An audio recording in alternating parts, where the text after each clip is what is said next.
ഗോപിക്ക് പ്ലേറ്റ് മാറ്റേണ്ടി വന്നത് അതുകൊണ്ടാണോ?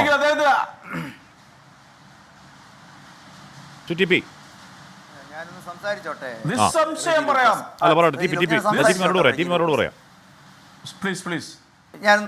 ഞാനൊന്ന് പറഞ്ഞോട്ടെ. ഒന്ന് ഹാഷ്മി, ഈ സമരത്തിന്റെ പശ്ചാത്തലം എന്താണ്?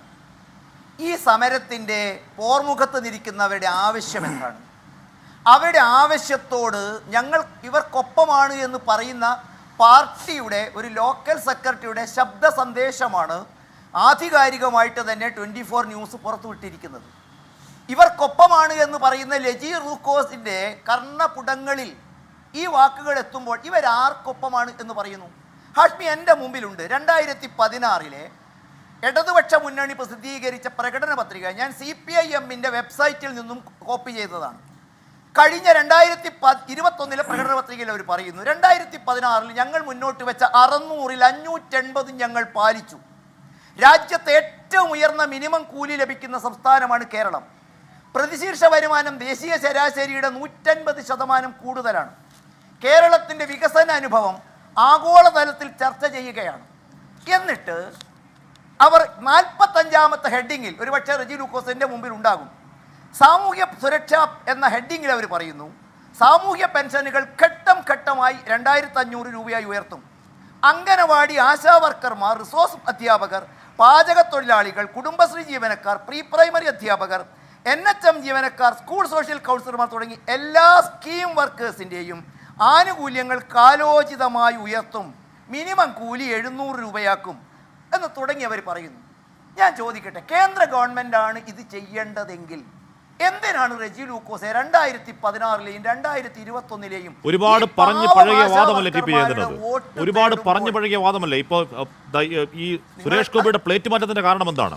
സുരേഷ് ഗോപിയുടെ പ്ലേറ്റ് മാറ്റത്തിന്റെ കാരണം എന്താണ്? അദ്ദേഹത്തിന്റെ വാക്കുകളൊന്ന് കേൾക്കാം. ഒറ്റ മിനിറ്റ് മാഷി എത്താമേ. അല്ല മാഷി, ഞാൻ അതിലേക്ക് എത്താം. സുരേഷ് ഗോപിയുടെ വാക്കുകൾ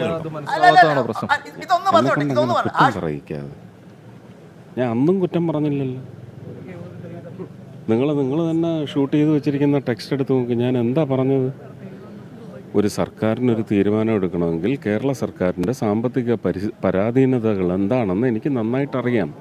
അവർക്ക് എടുത്തു ചാടി ഒരു തീരുമാനം എടുക്കാനൊക്കത്തില്ല. അവരെടുത്ത് പണം കായ്ക്കുന്ന മരമൊന്നും ഇല്ലയെന്നാണ് ഞാൻ പറഞ്ഞത്. അത് നിങ്ങൾ തന്നെ ചർച്ചയ്ക്ക് വേണ്ടി എങ്ങനെയൊക്കെയാണ് വെട്ടി വളച്ചൊടിച്ചത്? നുണയായിട്ടത് വ്യാഖ്യാനിക്കുന്ന തരത്തിൽ വെട്ടി എടുത്തില്ലേ? കഷ്ടമല്ലേ? ഞാൻ പറയുന്ന വിഷയത്തിൻ്റെ ഒരു സീരിയസ്നെസ് പോകത്തില്ലേ?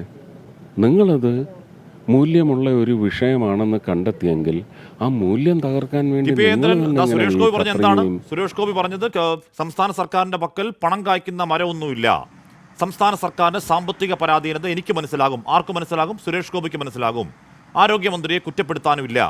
അത് BJPയുടെ നിലപാടാണോ, MP-യുടെ കേന്ദ്രമന്ത്രിയുടെ മാത്രം നിലപാടാണോ ടി പി ജയേന്ദ്രൻ?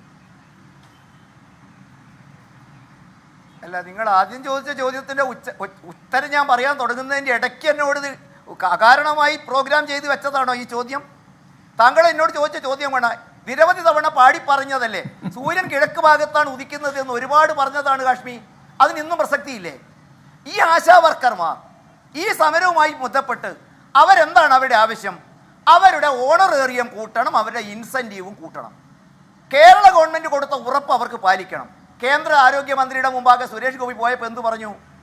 കേന്ദ്രത്തിൻ്റെ ഭാഗത്തു നിന്നും കിട്ടേണ്ടിയിരിക്കുന്ന തുക കാലോചിതമായി പരിഷ്കരിക്കാനുള്ള നടപടികളുടെ മധ്യഭാഗത്താണ് ഞങ്ങൾ.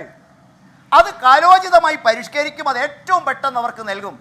ഹാഷ്മി, ഈ സമരമുഖത്തിരിക്കുന്നവരെ നോക്കി അത്തരം പറയുന്നതിന് പകരം ഇരുട്ടിൻ്റെ മറവിൽ പുലർച്ചയ്ക്ക് 3 മണിക്ക് അവരുടെ ടാർപോളിൻ മഴയത്ത് കീറി അവരെ സമരമുഖത്തു നിന്നും ഉപദ്രവിക്കുകയും അവരെ പിരിച്ചുവിട ഭീഷണിയും നടത്തുന്നവരെയും നിങ്ങൾക്ക് എങ്ങനെയാ ഒരേ നാക്കിൽ ഒരേ രീതിയിൽ സമരസപ്പെടുത്താൻ സാധിക്കുന്നത്? നേർക്കുന്ന ഒരു ചോദ്യമാണ്. BJPയുടെ കേന്ദ്രമന്ത്രി സുരേഷ് ഗോപി പറയുന്നത് സംസ്ഥാന സർക്കാരിനെ ഇതിൽ പഴിക്കാനില്ല.